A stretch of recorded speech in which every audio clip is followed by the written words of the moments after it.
Achiever platform. इस video के through हम कंटिन्यू करने जा रहे हैं कैपिटल गेन का चैप्टर अंडर इनकम टैक्स। तो इस वीडियो के थ्रू हम कवर करेंगे topic conversion of capital asset, conversion of capital asset into stock in trade. मैंने शॉर्टकट में लिखा SIT, which is covered under section 45 sub clause 2। I hope आपको recall होगा, ये आपका एक किसी चीज़ का एक्सेप्शन है। ठीक है, क्या एक्सेप्शन है रिकॉल करके आप मुझसे शेयर करेंगे कि ये किसका एक्सेप्शन है। ठीक है, तो चलिए डिस्कस करते हैं कि इस केस में ट्रांसफ़र कब माना जाएगा, कब मानेंगे कि हमारा जो कैपिटल एसेट है वो ट्रांसफ़र हुआ है और उसकी एग्जिस्टेंस कम हुई है उस पर्टिकुलर SSC के सामने। तो इस केस में जो ट्रांसफ़र है कैपिटल एसेट का, जब वो कैपिटल एसेट कन्वर्ट हो रहा है स्टॉक इन ट्रेड में, उस समय उसे ट्रांसफ़र माना जाता है।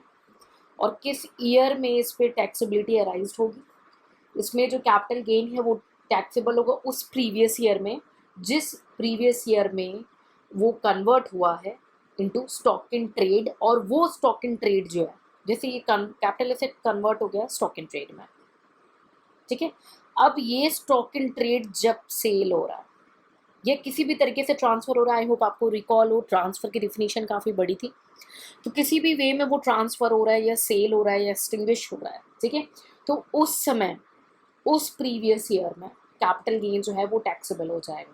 That means a capital gain is taxable in the previous year in which converted stock in trade is sold और अदरवाइज ट्रांसफर। ठीक है, कैसे कैलकुलेट करेंगे इसमें कैपिटल गेन। ठीक है, सबसे पहले किस ईयर में कन्वर्ट होगा, किस ईयर में होगा वो tax competition, in the year of sale. ठीक है, सेल हो या ट्रांसफ़र हो, किसका, स्टॉक का, ये ध्यान रखेंगे, स्टॉक का। ठीक है, उस ईयर में कैलकुलेट होगा। कैसे कैलकुलेट करेंगे कैपिटल गेन, चलिए देखते हैं। कैपिटल गेन, देखिए प्रोविजन अंडरस्टैंड करना बहुत ज़्यादा इंपॉर्टेंट है। प्रोविजन माइंड में बिल्कुल मेमोराइज कर लीजिए, रख लीजिए। उसके बाद जब आप न्यूमेरिकल्स करेंगे तो आपका कॉन्फिडेंस बहुत ज़्यादा बूस्ट होगा और आप प्रोविजन को संग संग रिविजन करते जाएंगे न्यूमेरिकल्स के साथ। इसीलिए हम सिर्फ इसके साथ आपको कुछ एग्जांपल्स या सिर्फ प्रोविजंस एक्सप्लेन करेंगे और न्यूमेरिकल को हम n number of the numerical को with time to time cover करेंगे। आपकी जितनी जो स्ट्रेंथ और वीक एरियाज है उस हिसाब से आप न्यूमेरिकल को सॉल्व कर सकते हैं।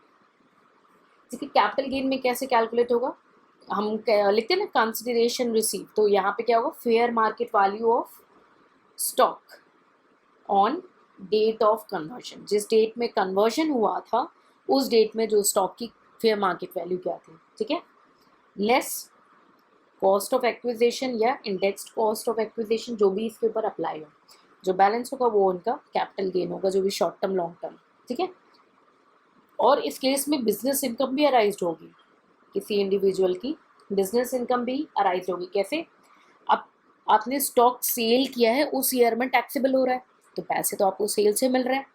ठीक है, तो आपको कंसिडरेशन जो रिसीव हो रही है फ्रॉम सेल या ट्रांसफर एनी काइंड ऑफ, ठीक है, लेस करेंगे fair market value of capital asset on date of conversion.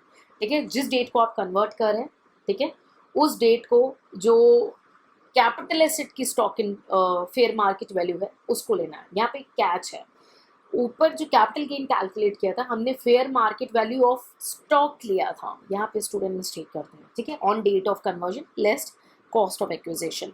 But business income में क्या होगा, आपको जो कंसिडरेशन मिला है सेल से, आपने स्टॉक को सेल किया, कंसिडरेशन जो मिला है उसमें कैपिटल एसेट की फेयर मार्केट वैल्यू लेनी है, ये कैच है यहाँ पे, ऑन डेट ऑफ कन्वर्जन। ठीक है, इंडेक्सेशन जो लेंगे कैपिटल गेन में ही होता है इंडेक्सेशन ऑब्वियसली, तो इंडेक्सेशन जो अप्लाई होगा, ठीक है, on the basis of in which conversion take place, जिस जब कन्वर्जन हुआ है उस समय तक का इंडेक्सेशन लेंगे।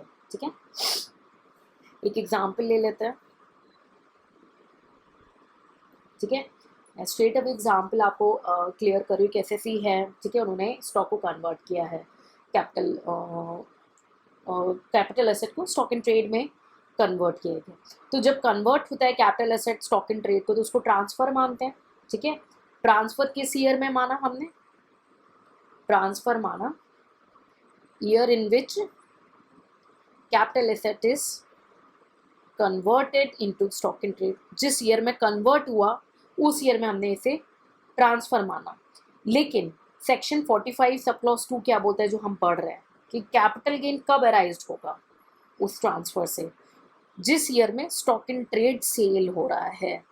ठीक है, जिस ईयर में स्टॉक इन ट्रेड सेल हो रहा है उस ईयर में हम कैपिटल गेन मानेंगे। ठीक, इंडेक्सेशन कैसे मिलेगा एक बार मैं रिकॉल करा रही हूँ, एग्जाम्पल करेंगे। इंडेक्सेशन बेनिफिट कब तक मिलेगा, up to date of conversion. ठीक है, यानी कैपिटल एसेट से स्टॉक इन ट्रेड, वहां तक का ही स्टॉक इन ट्रेड मिलेगा, नॉट टू द सेल, क्योंकि यहाँ पे कैपिटल एसेट की जो पिक्चर थी वो खत्म हो जाती है और वो स्टॉक इन ट्रेड हो जाता है, वो कैपिटल एसेट नहीं ले जाते, इसलिए इंडेक्सेशन वहां तक लेते हैं। ठीक है, तो चलिए हम देखते हैं फेयर मार्केट वैल्यू लेंगे।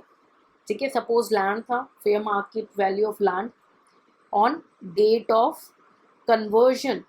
ठीक है, इसको हम मान लेंगे फुल वैल्यू ऑफ कंस्ट्रेशन। ठीक है, full value of concentration. Suppose करो कि एक लैंड था जो कि कैपिटल एसेट था एसएससी के पास। ठीक है, और वो पहले उसका खुद का लैंड था, फिर उसको उसने कन्वर्ट कर दिया इनटू द कैपिटल एसेट। ठीक है, तो अभी वो कैपिटल एसेट से क्या कन्वर्ट होके हो गया, स्टॉक इन ट्रेड हो गया, वो रियल स्टेट बिजनेस में आ गया, तो वो स्टॉक इन ट्रेड में कन्वर्ट हो गया। ठीक है, तो फेयर मार्केट वैल्यू यहाँ पे हमने किसकी ली है, लैंड की ली है, कैपिटल एसेट की ली है ना, जो कि कन्वर्ट हो गया जिसको कि जो कि कन्वर्ट हो गया into the stock in trade. ठीक है, कन्वर्ट हो गया into the stock in trade. तो fair market value of the land is, जो भी एक्स आपकी अमाउंट हो गई, वो फेयर मार्केट वैल्यू से 400 लाख आपकी लैंड की वैल्यू हो गई, उस दिन फेयर मार्केट वैल्यू हो गई। ठीक है, उसके बाद ये बोला गया कि उस लैंड पे उसने कई फ्लैट्स वगैरह बनाए, क्योंकि वो अब क्या कहते हैं रियल स्टेट बिजनेस में आ चुका है। ठीक है, तो उस हिसाब से लेस हो जाएगा कॉस्ट ऑफ एक्विजिशन और इंडेक्स्ड कॉस्ट ऑफ एक्विजिशन जो भी अप्लाई हो। ठीक है, तो कैसे करेंगे, cost of acquisition into CII of year of transfer लेते हैं, divided by CII for year of acquisition, यानी जब आपने कैपिटल एसेट परचेज की थी, जब भी आपने परचेज की थी वो रिड्यूस हो जाएगा और बैलेंस आपका जो है वो कैपिटल गेन आ जाएगा, शॉर्ट टर्म और लॉन्ग टर्म एज केस में। ठीक है, फुल फ्लैज न्यूमेरिकल को हम लोग सेपरेटली कवर करेंगे। यहाँ मेरा मोटो है कि आपका जो बेसिक कॉन्सेप्ट है प्रोविजंस को लेके वो बिल्कुल माइंड में सेट हो जाना चाहिए। ठीक है, जब आपको प्रोविजन बिल्कुल माइंड में सेट हो जाएगा उसके बाद न्यूमेरिकल करने में आपको स्ट्रेंथ होगी, आपका कॉन्फिडेंस लेवल बूस्ट होगा, अदरवाइज आपका कॉन्फिडेंस टैक्सेशन में कभी भी स्ट्रांग नहीं रहेगा। सेम विद द, अगर आप कॉन्स्टिट्यूशन के बारे में पढ़ रहे हैं तो क्या ये सारी चीज़ें ऑलरेडी फ्रेम्ड है, इसका बस इंटरप्रिटेशन वैरी करता है कि आप उसको कितना ईजिली इंटरप्रिटेट कर रहे हो, इतना ईजिली अंडरस्टैंड कर रहे हो। तो सेम विद द टेक्स्ट। ठीक है, so I would suggest to first focus on understanding of the provisions, उसके बाद हम न्यूमेरिकल को सेपरेटली डील करेंगे, डोंट वरी। ठीक है, so I hope the provision are clear with this. Take care, see you in the next lecture.